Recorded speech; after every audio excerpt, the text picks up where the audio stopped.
ask Tony and Susan both, especially, what are you going to do about Sudan? Susan? Thank you, Pastor Peterson. It's nice to see you here.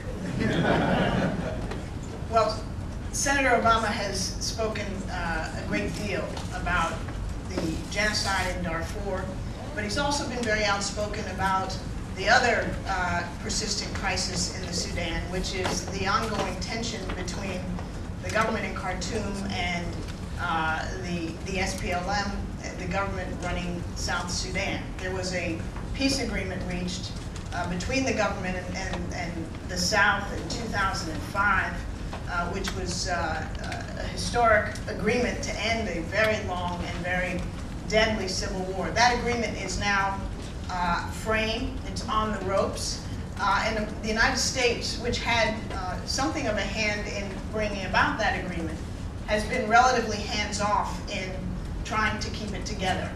And so we have dual challenges in Sudan. The comprehensive peace agreement between the North and South, which is fraying, and of course the ongoing genocide in Darfur. What Barack Obama has said is that the United States will be actively and seriously engaged diplomatically to try to hold together the fragile peace between the North and South.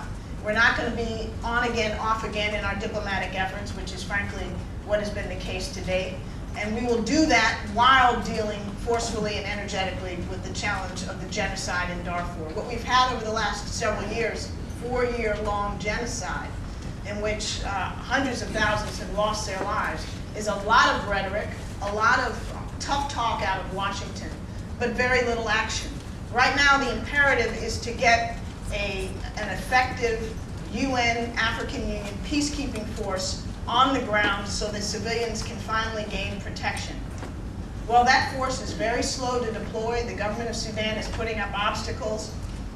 We're lacking the capabilities and the force that we need, and we're not getting where we need to. The United States could play a much greater leadership role in supporting the deployment of that force and in making clear to the government of Sudan that if it continues to throw up obstacles to the protection of its own people, that we're going to do more about it than just talk, that we're prepared to impose some much more significant pressures along with our partners in Africa, Europe, and indeed in the Security Council. So the combination of diplomacy, pressure to keep the government of Sudan behind its very fragile commitments, both in the North-South context and with respect to Darfur, and serious protection for civilians who continue to be at enormous risk.